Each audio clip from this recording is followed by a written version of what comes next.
안녕하세요. 에듀테이너입니다. 이번 시간에는 SVM, 서포트 벡터 머신에 대해서 학습하겠습니다. 본 강의에서는 서포트 벡터 머신의 개념을 이해하고 시나리오 예제를 통해서 SVM 알고리즘을 실습해 보겠습니다. 이 알고리즘은 범주형 분류 분석, 즉 클래시피케이션 분석에 사용됩니다. 클래시피케이션 분류 문제에서 두 개로 분류하는 이진 분류 모델이 있다고 할 때 오른쪽 그림과 같이 이 두 범주를 갈라내는 초평면을 구하는 것이 SVM입니다. 여기서 초평면 하이퍼플레인은 2차원에서는 직선, 3차원에서는 평면, 4차원 이상에서는 초평면이 됩니다. 2차원의 경우로 예시하면 분류하는 하이퍼플레인의 후보는 왼쪽에서처럼 무수히 많습니다. 이들 중에 마진이 가장 큰 직선을 찾는 것입니다. 여기서 마진이란 하이퍼플레인 직선과 각 클래스에서 가장 가까운 관측지까지의 거리를 말합니다. 서포트 벡터 머신은 패턴 인식, 자료 분석을 위한 지도학습 모델의 하나로 주로 분류 분석을 위해 사용됩니다. 만들어진 분류 모델은 데이터가 사상된 공간에서 결정 경계, 디시전 바운드리로 표현됩니다. 경계면의 이쪽이냐 저쪽이냐에 따라 판별이 달라지는데 SVM 알고리즘은 여러 개의 바운더리 후보들 중에서 가장 큰 마진을 가진 결정 경계를 찾는 알고리즘입니다. SVM은 선형 분류와 더불어 비선형 분류에서도 사용됩니다. 선형 분류에서는 내부 계산에서 내적을 사용하고 비선형 분류에서는 커널 함수를 사용합니다.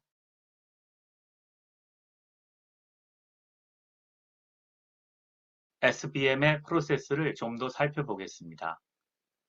서포트 벡터를 기준으로 마진을 최대화하는 하이퍼플레인을 찾는 것이 SVM 모델링입니다. 아래 수식에서 꺽쇠는 내적을 의미합니다. 내적 값의 계산에 사용되는 y값은 이진 분류로 플러스 1 또는 마이너스 1의 값을 가집니다. 수학적으로 보면 목표 값을 최소화하는 w의 해를 구하는 것이 되며 수학적으로 계산이 편리한 2차 함수의 최적해를 구하는 것이 됩니다. 여기서 그 사이가 나오는데 그 사이는 슬랙 변수로 사용됩니다. 슬랙 변수란 오차를 허용하도록 하는 변수입니다. 트레인 데이터를 사용하여 모델을 학습할 때 오차를 허용하지 않으면 마진이 너무 작아질 수 있습니다. 마진이 작으면 너무 타이트해서 새 데이터가 들어왔을 때 예측력이 떨어집니다. 즉, 오버피팅이 발생하여 예측 오차가 커집니다. 그래서 어느 정도의 마진을 주고 오차를 허용하는 것이 예측 오차를 줄이는데 이득이 될 수 있기 때문에 슬랙 변수로 오차를 허용하는 것입니다. 오른쪽 상단 그림에서 슬랙 변수를 사용하지 않는 경우에 사선으로 경계선이 구해져 있고 하단 그림에서는 슬랙 변수를 사용하고 있습니다. 슬랙 변수를 사용한 경우에 학습 오차는 크겠지만 실제 예측 오차는 더 작을 것입니다. 서포트 벡터를 기준으로 마진을 최대화하는, 즉 가장 잘 분류하는 하이퍼플레인을 찾기 위해 코스트 펑션 값이 최소가 되도록 하이퍼플레인의 위치와 기울기 값을 구합니다. 이때 최적화 기법이 적용됩니다. 그리고 코스트 펑션은 서포트 벡터와의 거리인 마진을 포함합니다. 정리하면 SVM은 클래시피케이션 알고리즘이며 고차원 벡터에 대해서도 트레이닝 데이터에 대하여 두 클래스를 잘 분리하는 최대 마진을 갖는 하이퍼플레인을 찾습니다. 그리고 특히 커널 트릭을 사용하면 넌 리니어한 비선형 문제도 해결할 수 있습니다. 예를 들어 왼편의 그림에서 두 가지 유형의 점들을 분류하는 곡선이 있습니다. 이 곡선을 파이 함수로 변환하면 가운데 그림처럼 직선의 식으로 분류할 수 있습니다. 이는 마치 곡선 회귀 분석에서 변수 변환을 통해 선형 회귀 분석을 사용하는 것과 유사합니다. 또한 커널 트릭을 사용하면 오른쪽 그림과 같은 형태의 분류도 가능합니다.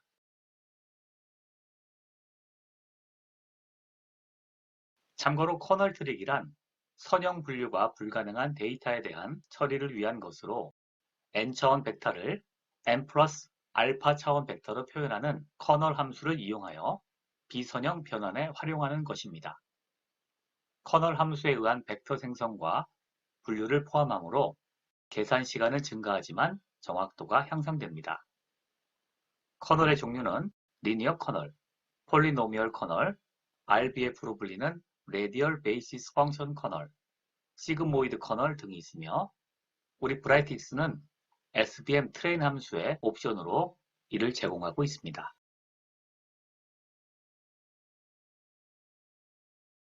커널 트릭의 예시입니다. 왼쪽 그래프의 X, Y 좌표계에서 빨간 포인트와 파란 포인트를 구분할 수 있는 리니어 라인은 없습니다. 그런데 차원을 바꿔주면 구분선을 그릴 수 있습니다. Z는 X제곱 플러스 Y제곱으로 정의하면 오른쪽으로 Z와 X로 이루어진 좌표에서 직선식으로 구분할 수 있습니다.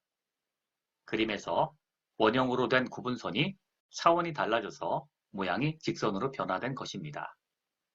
이처럼 저차원 공간, low dimensional space를 고차원 공간, high dimensional space로 매핑해주는 작업을 커널 트릭이라고 합니다. 상세 사항은 참고 링크를 참조하시기 바랍니다.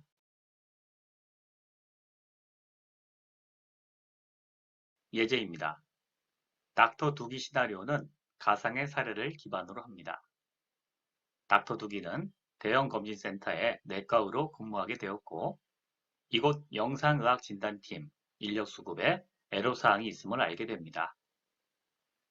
그 원인으로 영상의학 진단의가 스캔해야 하는 차트가 과도하게 많다는 것을 파악하였습니다. 해서 두기는 브라이틱스 AI를 통해 영상 진단의가 검토할 차트를 프리 필터링 할 수 있고 이렇게 선별된 차트를 영상의학 전문의가 면밀히 검토하면 검진의 품질은 높이면서도 검토 시간은 줄일 수 있다는 사실을 알게 됩니다. 이를 병원장께 건의하기 위해 먼저 POC로 Proof of Concept이죠. 여성에게 가장 흔한 캔서인 유방암 스캔 차트 데이터를 적용해 아이디어를 증명하기로 하였습니다.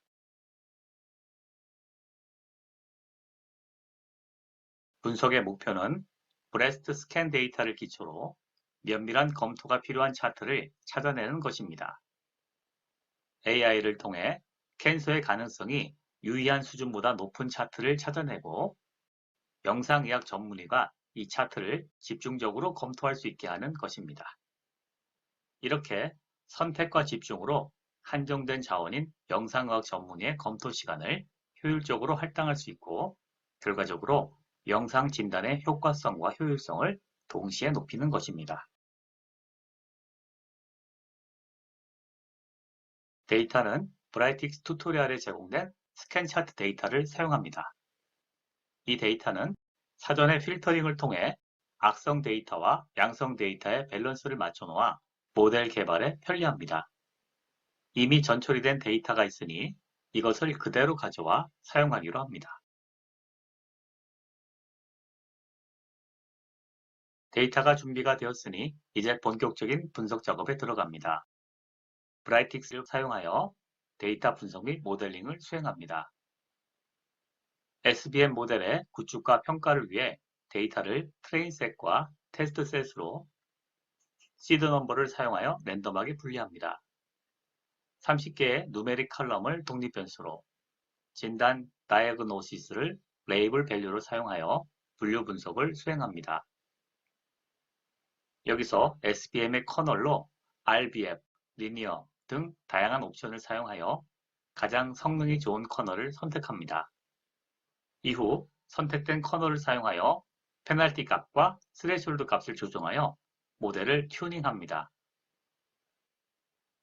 자세한 분석 결과는 모델 실습에서 다루도록 하겠습니다.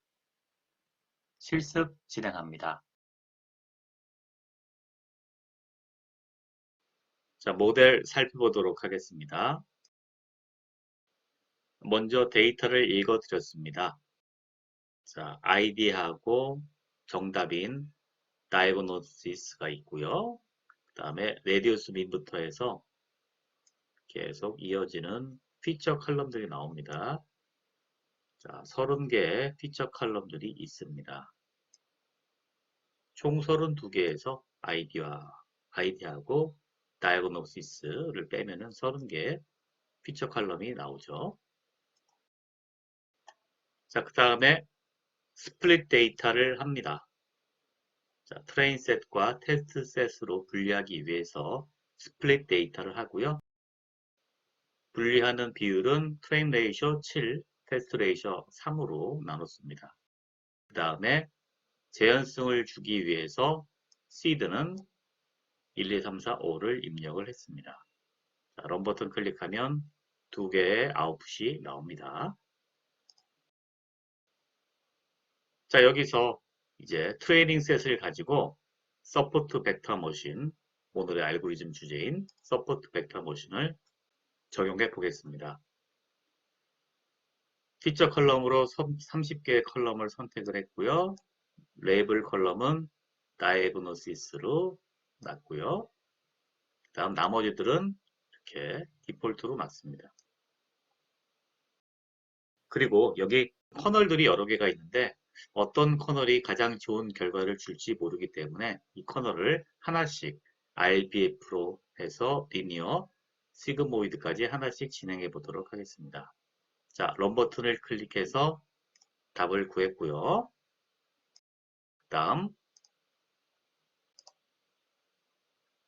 SBM 클래시피케이션 프리딕트를 통해서 예측을 수행합니다. 자, 모델을 연결했고요. 데이터는 스플릿 데이터의 두 번째 데이터인 테스트 테이블을 집어넣습니다. 자, 런 버튼을 클릭해서 답을 구했고요. 그 다음 Evaluate Classification까지 해보도록 하겠습니다. 자, 레이블 컬럼 Diagnosis, Prediction으로 넣었고요. 자, 런 버튼을 클릭해서 보니까요. 자, Accuracy가 0.64가 나왔습니다. 굉장히 좀 낮은 게 나온 것 같아요. 그 다음에 M, 여기 멀리그넌트한 거, 멀리그넌트한 걸 하나도 못 찾네요. 아주 별로 안 좋은 결과가 나왔습니다. 자, RBF를 썼을 경우가 그렇게 됐고요. 그 다음에 스플릿 데이터 이건 똑같고요. 이번에는 리니어 커널을 쓰도록 하겠습니다. 리니어 커널을 써서 나머지들은 디폴트 옵션으로 놓고 런 버튼을 클릭합니다. 자, 그 다음 프리딕션을 수행합니다. 테스트 테이블 놓고요. 런 버튼을 클릭해서 값을 구했습니다. 그 다음 Evaluate Classification 해보겠습니다. 자, 결과가 나왔는데요. Accuracy가 0.95가 나왔고요. 괜찮네요. 그 다음에 리콜 값도 0.98, 0.9가 나왔습니다. 자, 유방암 데이터이기 때문에 이런 거죠. 유방암 걸린 사람을 걸렸다고 찾는 건 당연한 거고 유방암 걸린 사람을 못 찾으면 굉장히 큰 문제가 발생하죠. 자, 그거 보겠습니다. 자, 트루 레이블이 이거죠. 멜리그넌트하고 아닌 거 정상인 거고 여기 보면은 54 프리딕션을 잘했고 그 다음에 예측했을 때 둘이 오진료 폴스 파지티브가 되는 거죠. 둘. 여기는 이제 폴스 네거티브가 되는 겁니다. 이 부분은. 이 부분이 굉장히 큰 문제죠. 자, 요거를 최소한으로 줄일 수 있는 방법을 찾아야 됩니다. 자, 일단 한번 리니어 커널로 봤을 때는 0.95가 나와서 좀 높은 값이 나왔습니다. 자, 다음 거 진행해 보도록 하겠습니다. 자, 이번에는 시그모이드 함수를 쓴 경우입니다. 시그모이드 커널을 써서 작업을 했습니다. 자, 런 버튼 클릭한 결과가 나왔고요. 그 다음 프리딕션을 합니다. 자, 스레숄드 값도 디폴트로 되어 있습니다. 0.5를 썼겠죠. 그 다음에 evaluate classification을 진행합니다. 0.64가 나왔네요. 그리고 역시 true positive가 제로네요. 맞춘 게 하나도 없네요. 자, 전부 다 자, B로 네거티브로 다 예측을 한 걸 알 수 있습니다. 자, 이것도 안 될 것 같고요. 그 다음에는 폴리노미알을 쓴 경우입니다. 자, 커널을 폴리노미알을 써서 작업을 해봤습니다. 그 다음에 디그리는 2로 놨네요. 보통 둘, 셋을 놓는데 여기서는 2로 놨습니다. 자, 런 버튼을 클릭하고 프리딕션을 테스트 테이블로 해서 진행해 보도록 하겠습니다. 자, 결과가 나왔고요. evaluate classification으로 또 예측을 해봤더니 괜찮은 값이 나왔네요. 0.94가 나왔습니다. 그 다음에 여기 true positive죠. 그 다음에 true negative가 나왔고요. 괜찮게 나온 것 같아요. 여기서 4개의 false positive가 생겼고요. 그 다음에 여기는 false negative가 5개가 생겼네요. 이게 중요하죠. false positive는 어차피 오진에서 다시 검사하면 되는데 여기 false negative는 위험하죠. 실제로 암에 걸렸는데 암에 안 걸린 것처럼 하면은 이거 상당히 위험한 겁니다. 자, SVM이라고 하는 결과를 봤을 때 가장 좋은 결과를 준 것이 리니어 커널을 썼을 때네요. 0.95니까. 자, 그러면 리니어 커널을 썼을 경우에 대해서 이제 파라미터를 한번 바꿔가지고 어떤 것이 가장 좋은 값을 주는지 찾아보도록 하겠습니다. 자, SVM 클래시피케이션이고요. 다시 위로 옵니다. 자, 똑같이 돼 있고요. 자, 여러 개의 테스트를 통해서 페널티를 0.5로 잡았고요. 그 다음 리니어 커널이고요. 그 다음에 나머지는 그대로고, 그 다음에 시드가 또 재현성을 주기 위해서 또 339라고 집어넣습니다. 자, 여기에서는 뭘 잡았냐면 페널티 텀을 0.5로 잡았습니다. 그 다음에 SVM 클래시피케이션 프리딕션에서요. 어떤 걸 잡았냐 하면은 이 스레숄드 값을 잡았습니다. 스레숄드 값. 스레숄드 값을 0.78로 잡았습니다. 자, 이건 왜 잡았냐면요. 뭐 보시면 아는데. 자, evaluate classification 보도록 하겠습니다. 자, 바꿨더니요. 아까 스레숄드 값이 디폴트 값, 0.5 디폴트 값을 쓸 때는 accuracy가 0.96 정도 됐죠? 이것이 0.93으로 내려왔는데 대신에 리콜 값이 1.0이 됐습니다. 이건 뭐냐면은 여기 폴스 파지티브가 11개로 늘었는데 대신에 여기 중요하다 그랬죠? 폴스 네거티브가 제로가 됐습니다. 이거를 0으로 줄이고 대신에 폴스 파지티브가 좀 늘었죠. 이런 형태로 나오게 된 겁니다. 그래서 스레숄드 값을 0.78로 주었죠. 그리고 0.78로 주게 된 이유는 오른쪽 프리딕션 테이블에서 보게 되면은 이 probability malignant를 딱 보게 되면 소팅을 해서 프리딕션을 보게 되죠. 이렇게 B로 돼 있고 여기 보면 M으로 돼 있죠. M. 실제로 M인 거를 딱 보게 되면 이 값이 가장 작은 M의 값이 106번째 값이잖아요. 106번째 값. 이 값을 기준으로 여기를 이제 맞춘 겁니다.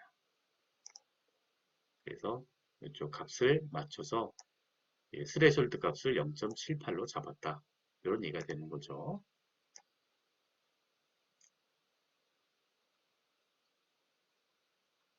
자, 정확히는 0.78로 나와 있죠. 여기 프라우티 B로 잡았습니다. 이 스레숄드 값이 이 알파벳 오더로 B, M으로 있을 때는 이 B 첫 번째 걸로 잡기 때문에 여기 0.78을 기준으로 잡은 것입니다. 자, 그런 식으로 해서 evaluate, classification 해서 이렇게 최종 결과가 나온 겁니다. 자, 볼까요? SVM 분석을 해서 여러 가지 방법으로 작업을 해가지고 값을 구했고요. 자, 이렇게 나옵니다. 결과가. 절차가 한번 정리가 됐는데요. 리니어 커널을 사용했고요. 페널티를 0.5로 썼습니다. 그 다음에 프리딕션 할 때는 여기 false negative가 없도록 하기 위해서 스레숄드 값을 조정했습니다. 0.78로 조정을 했고요. 그 다음에 값을 구했더니 이제 accuracy가 0.93이 나왔고 리콜 값이 0.9 그리고 1.0이 나왔습니다. 자, 분석을 해봤더니 네거티브인 경우 B라고 되는 거죠. B라고 되어 있는 네거티브인 경우는 프리션이 1, 리콜이 0.9가 나왔고요. 파지티브인 경우 멀리그넌트 M이죠. 이 경우는 프리시전이 0.845, 리콜이 1.0이 나왔습니다. 자, 이 얘기를 쭉 보게 되면은 뭐냐 하면 이 닥터 두비의 아이디어처럼 미리 AI를 통해서 SVM을 이용해 가지고 프리 스캐닝을 하게 되면은 이 기준에 따라서 물론 실제로는 이 기준이 좀 더 얼라원스가 있어야 되겠죠. 이 기준을 사용하게 되면 차트를 90% 이상 미리 스캐닝할 수 있다는 거죠. 정상인 사람들은 그냥 AI가 딱 알아서 걸러주고 약간 의심스러운 사람들만 딱 검사를 하겠다 이런 거죠. 그러면 그 사람들의 차트를 딱 보게 되면 이제 그 진단위에 그 시간을 절약해 줄 수 있고 그리고 선택된 차트만 보기 때문에 좀 더 자세하게 면밀하게 관찰할 수 있다는 그런 이점이 있다는 겁니다. 자, 이렇게 보겠습니다.